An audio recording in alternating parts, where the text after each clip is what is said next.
Alhamdulillah, pada kesempatan yang berbahagia ini kita melanjutkan pembahasan kita tentang fikih talak atau fikih cerai.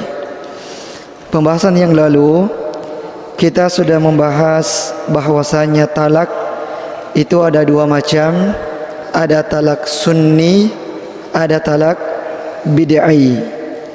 Talak sunni adalah talak di waktu yang diperbolehkan oleh syariat kita untuk seorang suami menjatuhkan talaknya. Dan ini ada dua kondisi. Kondisi yang pertama adalah pada saat seorang suami mentalak istrinya dalam kondisi istrinya sedang suci dan belum terjadi hubungan suami istri sebelumnya. Dan yang kedua adalah mentalak pada saat istri sedang hamil dan sudah jelas kehamilannya. Nah, ini adalah talak sunni, artinya talak yang sesuai dengan waktu yang dibolehkan oleh syariat untuk menjatuhkan talak. Dan talak bid'ah yang pertama adalah talak pada saat istri sedang haid.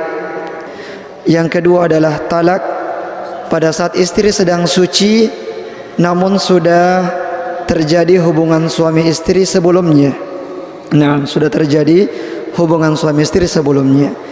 Yang ketiga adalah mentalak istri dengan ucapan saya talak kamu dengan talak 3. Ya, dia langsung mentalak istrinya dengan talak 3 sekaligus. Ini juga adalah talak bid'i. Kemudian yang keempat adalah mentalak istri pada saat istri sedang nifas. Jadi 4 waktu ini adalah waktu yang dilarang bagi suami untuk menjatuhkan talak kepada istrinya. Nah, dan diantara hikmah kenapa ada waktu-waktu yang terlarang seperti ini, agar para suami itu berpikir lagi. Pada saat dia mau mentalak istrinya, dia diberikan waktu untuk berpikir. Pada saat misalnya istrinya sedang haid, dia mau mentalak istrinya, dia tidak boleh mentalak pada waktu tersebut. Dia tunggu dulu sampai selesai haid istrinya. Nah, dan masa menunggu tersebut adalah masa yang memungkinkan dia untuk berubah pikiran. Atau misalnya dia mau mentalak istrinya pada waktu istrinya sedang suci namun sudah terjadi hubungan suami istri sebelumnya. Dia mau mentalak, kita katakan tidak boleh. Tunggu dulu sampai haid, kemudian suci dari haid. Dan masa menunggu itu bisa jadi dia akan berubah pikiran. Masa menunggu waktu yang dibolehkan untuk mentalak istrinya itu bisa saja, dan kemungkinan besarnya dia akan berubah pikiran. Nah, dia akan berubah pikiran. Dan ini Masya Allah, ya, hikmah yang sangat besar.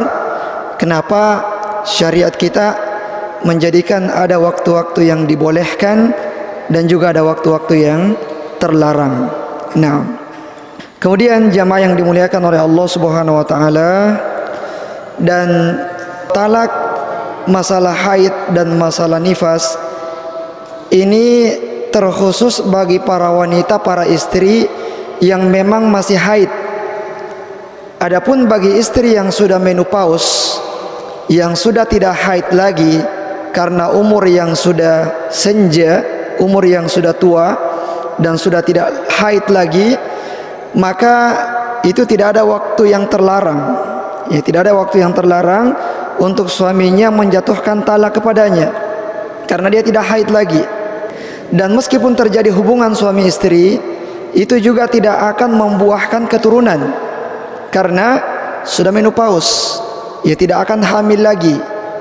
Jadi ketika misalnya suaminya ingin mentalaknya, maka dia boleh mentalaknya pada waktu itu juga. Dan masa iddahnya itu 3 bulan. Kalau wanita yang masih haid masa iddahnya itu 3 kali haid. Untuk wanita yang tidak haid lagi karena sudah tua ataukah memang belum haid, ya karena misalnya masih kecil, dinikahi belum balik, dia belum haid, ya ini juga masa iddahnya adalah 3 bulan, bukan 3 kali haid karena memang belum haid. Dan dia juga tidak berlaku hukum ada talak sunnah, ada talak bid'ah padanya, karena memang wanita tersebut belum haid. Nah, kemudian jamaah yang dimuliakan oleh Allah Subhanahu wa taala, untuk masalah talak, talak itu tidak sah ketika hanya sekedar lafaz tanpa niat, atau hanya sekedar niat tidak ada lafaznya. Ya, kadang-kadang seseorang berniat untuk mentalak istrinya, bahkan mungkin niatnya sudah sampai pada berazam, bertekad, ya bersungguh-sungguh untuk mentalak istrinya. Niat yang ada di dalam hati tersebut ini tidak ada hukumnya. Artinya kalau sekedar niat saja maka belum jatuh talaknya, sampai dia mengucapkannya, barulah kemudian dianggap talak tersebut sebagai talak yang sah. Sebagaimana sabda Nabi sallallahu alaihi wasallam, "Innallaha tajawaza an ummati ma haddatsat bihi anfusuha ma lam tatakallam au ta'mal." Sesungguhnya Allah Subhanahu wa taala memaafkan pada hamba-hambanya, pada umat ini, apa-apa yang terbetik di dalam hatinya selama dia tidak mengucapkannya ataupun dia tidak berbuat dengan apa yang ada di dalam hatinya tersebut. Jadi meskipun sering terbetik niat dalam hati, keinginan dalam hati untuk mentalak istri, maka itu kita katakan tidak ada hukumnya, talaknya tidak sah. Nah, begitu pula dengan sebaliknya, ketika ada seseorang yang mengucapkan kalimat talak namun tidak ada niat di dalam hatinya, maka ini juga tidak sah talaknya, tidak dianggap sebagai talak yang sah. Bagaimana bisa terjadi seseorang mengucapkan ucapan talak namun tidak ada niatnya? Ini bisa saja terjadi. Misalnya orang yang tidur, kemudian dia bermimpi, dalam mimpinya dia mengucapkan kalimat "saya mentalakmu" dalam mimpinya, ya, dan ini bisa saja terjadi. Kita katakan bahwasanya kalimat yang seperti ini adalah kalimat yang tidak disertai dengan niat, dan ini tidak berlaku talaknya. Ataupun dalam keadaan terjaga, dia sedang sadar, namun dia mungkin menghayal atau mengigau, dia mengucapkan mentalak istrinya, dia mengucapkan kalimat yang dengannya dia mentalak istrinya, namun dia sedang menghayal misalnya, tidak ada sama sekali ada niat di dalam hatinya bahwasanya dia mau mentalak istrinya, dia mau mengucapkan kalimat talak, cuman keluar begitu saja. Atau orang yang salah ucap, dia mau ucapkan kalimat yang lain, tapi ternyata yang keluar dari lisannya adalah kalimat talak atau kalimat cerai tanpa disengaja, salah ucap. Ini juga tidak berlaku talaknya. Iya, jadi talak itu berlaku ketika ada lafaznya dan ada niatnya. Ya, ada lafaznya dan ada niat, itulah talak yang dianggap. Nah, kemudian jamaah yang dimuliakan oleh Allah Subhanahu wa taala, yang selanjutnya adalah kalimat-kalimat talak. Ya, ini yang ditanyakan pekan lalu, kalimat-kalimat talak. Jadi talak secara umum ada 2 jenis. Kalimat talak ada 2 jenis. Ada kalimat yang sharih. Sharih artinya kalimat yang tidak mengandung tafsiran yang lain. Kemudian ada juga kalimat kinayah atau kiasan. Kiasan ini adalah kalimat yang multi tafsir, memiliki tafsiran yang lebih daripada satu. Adapun kalimat sharih, kalimat yang jelas, yang tidak mengandung multi tafsir, adalah ucapan talak dan ucapan cerai. Dua kalimat ini adalah dua kalimat yang sharih. Ketika seorang mengatakan saya mentalakmu atau saya menceraikanmu, itu adalah kalimat yang sharih. Dan ini tidak perlu lagi ditanyakan suaminya, apa niatmu? Kalau suami sudah mengatakan saya mentalakmu, maka dia tidak perlu lagi ditanya apa niatmu mengatakan itu. Karena zahirnya yang kita pahami hanya satu, talak ya sudah talak. Perpisahan antara suami dengan istrinya pada ikatan suami istri. Begitu pula dengan ucapan cerai. Ya cerai ya tidak ada makna lain. Cerai berarti perpisahan melepaskan ikatan suami istri. Nah, kemudian yang kedua adalah kalimat yang kinayah atau kiasan.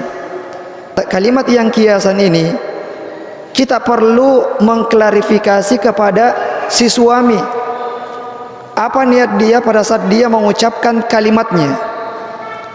Contoh, misalnya dia mengatakan kita pisah saja. Kemudian contoh yang lain, kalau dia mengatakan pulang saja ke rumah orang tuamu. Kalau dia mengatakan kita pisah saja, ini multitafsir. Pisah apa yang dimaksud?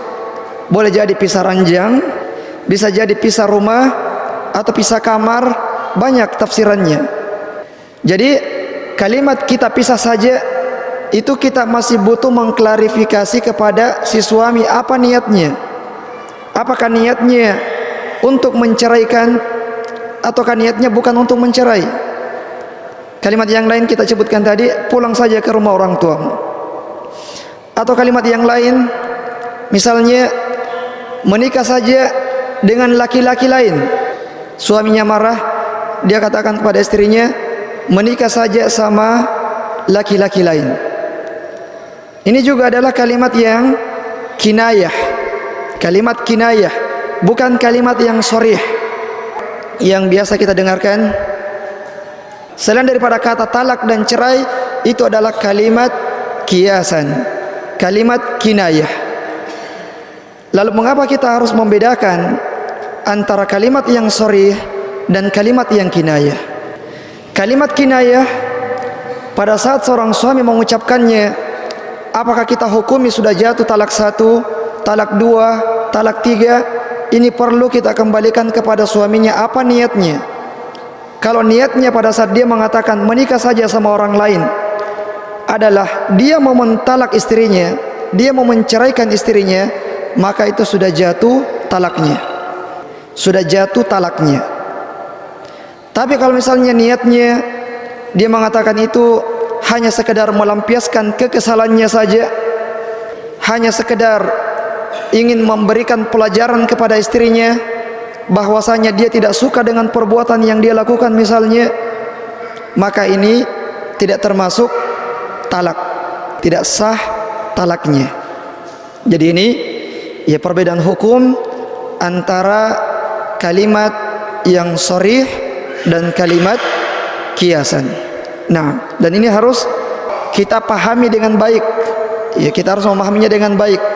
Jangan sampai kemudian seseorang berpisah dengan istrinya karena dia sudah mengucapkan kalimat kiasan sebanyak 3 kali. Padahal mungkin saja ketiga-tiganya ini dia ucapkan tidak ada niat untuk menceraikan istrinya. Sehingga pada saat kita mau memberikan hukum, perlu diperjelas dulu. Perlu diperjelas dulu, dikembalikan kepada suaminya. Apa sebenarnya niatnya pada saat mengatakan kalimat tersebut. Nah, semoga ini bisa dipahami. Nah, kemudian jamaah yang dimuliakan oleh Allah Subhanahu wa taala, dan talak yang sah itu tidak mesti dengan ucapan. Talak bisa sah dengan ucapan ataupun dengan tulisan. Dengan tulisan di kertas ataupun dengan tulisan di SMS atau di WhatsApp atau di mana saja. Ataupun misalnya dia menulis surat diserahkan kepada temannya, tolong bawakan ini ke istri saya. Isinya adalah saya mentalakmu. Maka itu sudah sah talaknya.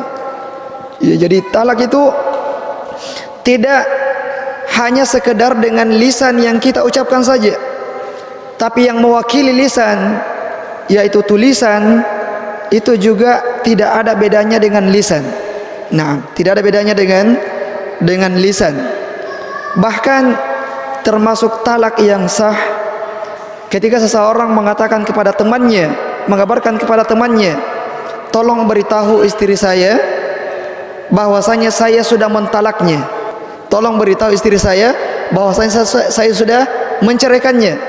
Ini juga sudah sah talaknya, sudah jatuh talaknya.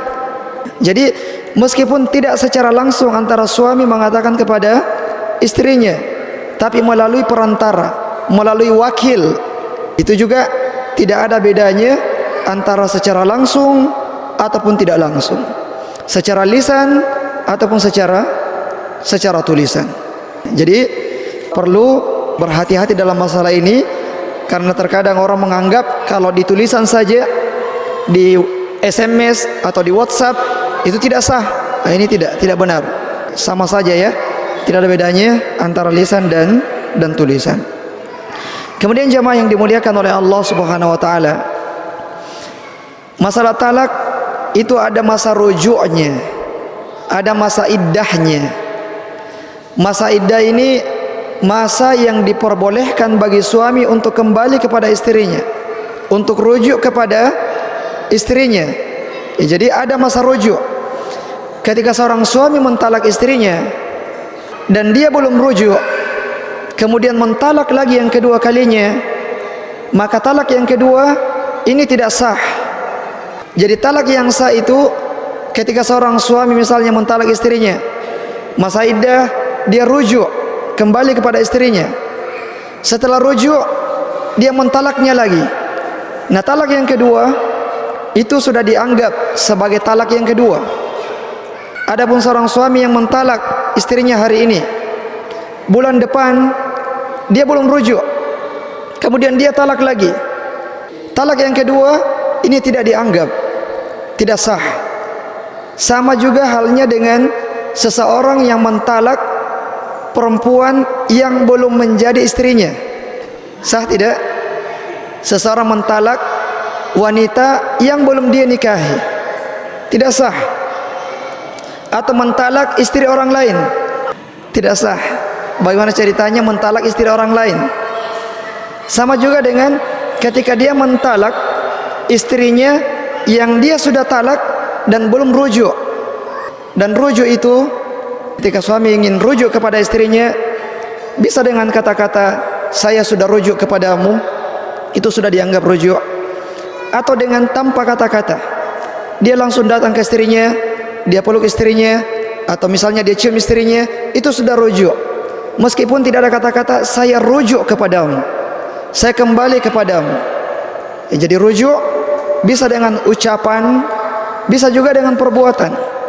Nah, jadi kalau misalnya belum ada sama sekali, tidak ada ucapan, tidak ada juga perbuatan, kemudian dia mau mentalak yang kedua kalinya, kita katakan talak yang kedua itu tidak sah. Jadi antara kamu dengan istrimu itu masih satu kali talak. Nah, kemudian jamaah yang dimuliakan oleh Allah Subhanahu wa taala, ada beberapa talak yang dikecualikan, yang tidak sah. Seperti talaknya orang yang dipaksa. Misalnya ada orang yang memaksa seorang laki-laki, talak istrimu, kalau tidak maka saya akan membunuhmu. Ini dipaksa. Akhirnya dia pun mengatakan, sudah, saya mentalak istri saya. Nah, talak orang yang seperti ini itu tidak sah. Dia sedang dalam kondisi tidak ada pilihan. Kalau dia tidak mentalak istrinya, maka dia akan dibunuh. Dan yang paksaan di sini jamaah sekalian, paksaan yang mu'tabar, paksaan yang memang dianggap. Ada juga paksaan yang tidak dianggap. Ada paksaan yang tidak dianggap. Misalnya ketika yang memaksanya adalah seorang anak kecil yang tidak mampu memberikan mudarat kepadanya. Anak kecil datang, talak istrimu, kalau tidak saya bunuh. Anak kecil ini tidak sanggup membunuh. Ini bukan paksaan. atau diancam dengan ancaman yang ringan. Talak istrimu, kalau tidak maka saya akan menamparmu. Orang yang mengancam ini orang yang betul-betul mampu menamparnya. Tapi menampar itu bukan mudarat yang besar.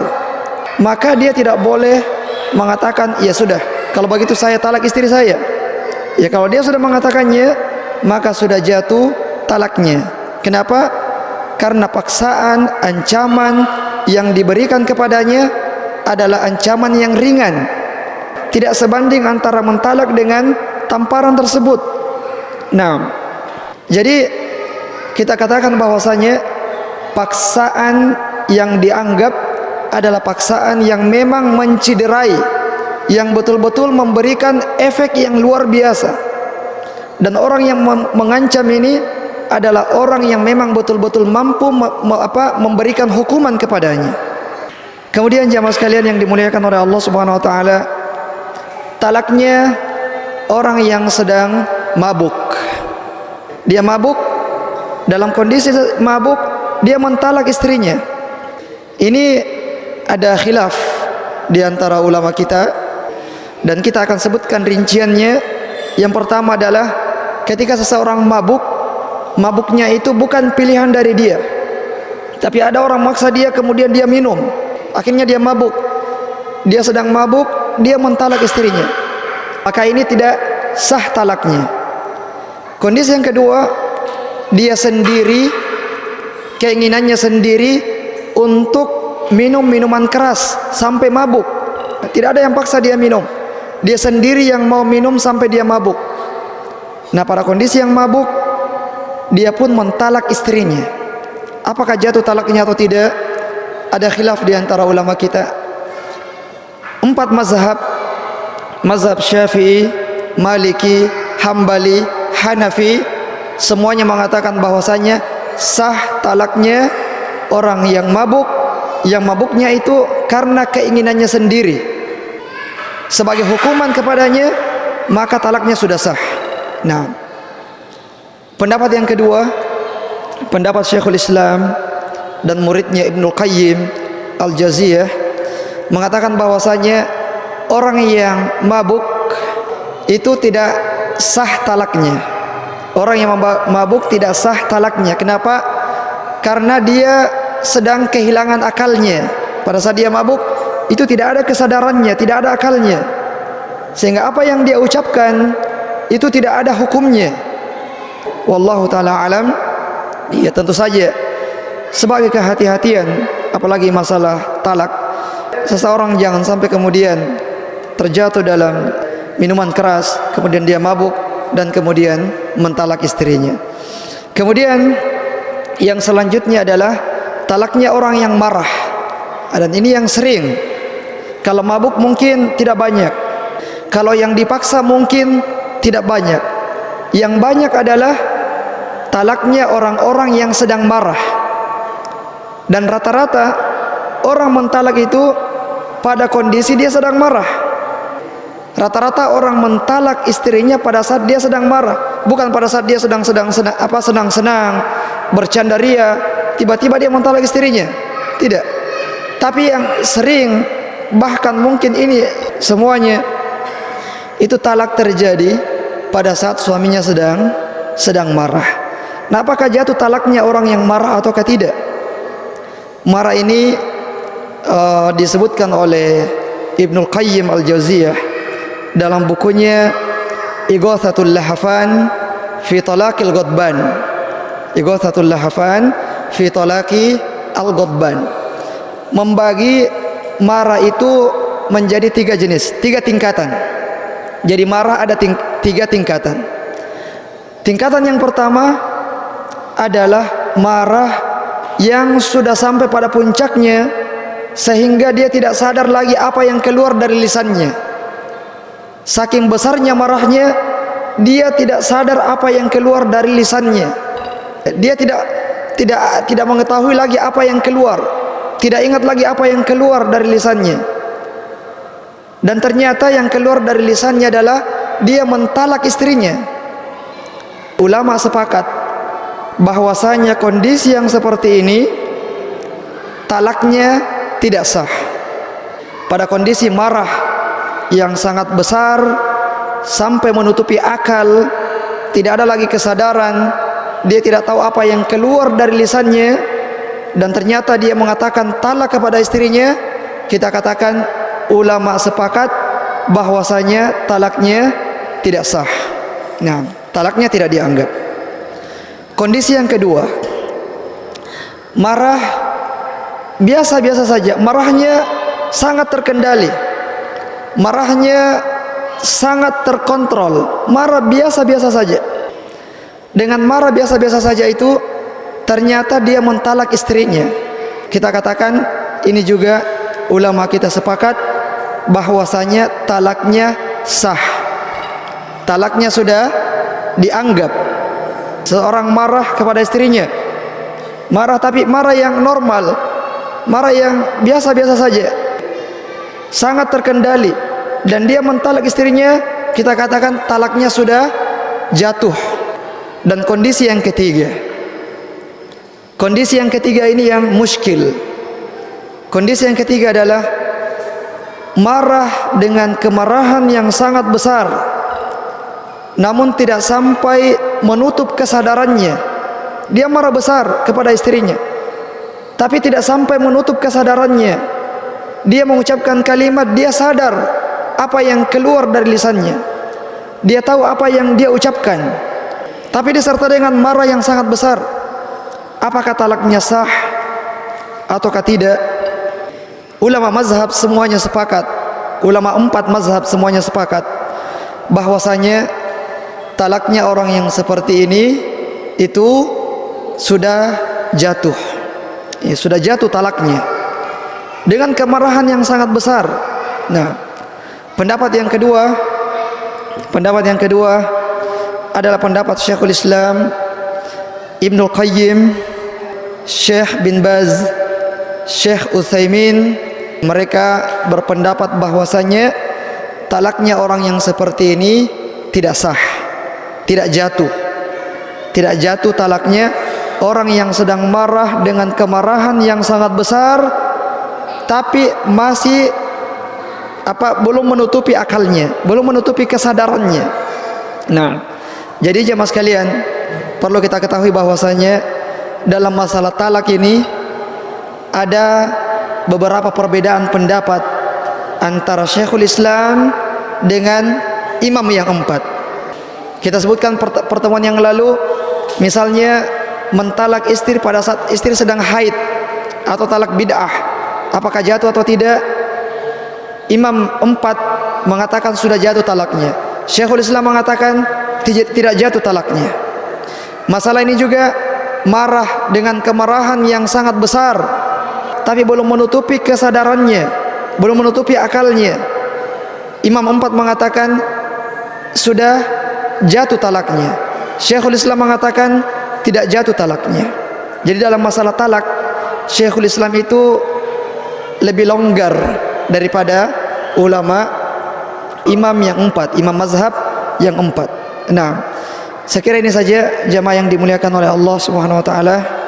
Beberapa poin yang penting untuk kita ketahui dalam masalah ini, dan insyaallah masih ada pembahasan yang tersisa. Masih ada masa iddah yang harus kita ketahui tentang masalah talak ini dan hak-hak istri yang ditalak. Jika juga kita belum bahas istri yang ditalak, apakah masih ada haknya atau tidak? Itu insyaallah nanti akan kita bahas pada pertemuan yang akan datang. Sekira sudah masuk waktu. Subhanakallahumma bihamdik, asyhadu an la ilaha illa anta, astaghfiruka wa atubu ilaik. Wa akhiru da'wana alhamdulillahi rabbil alamin. Wassalamualaikum warahmatullahi wabarakatuh.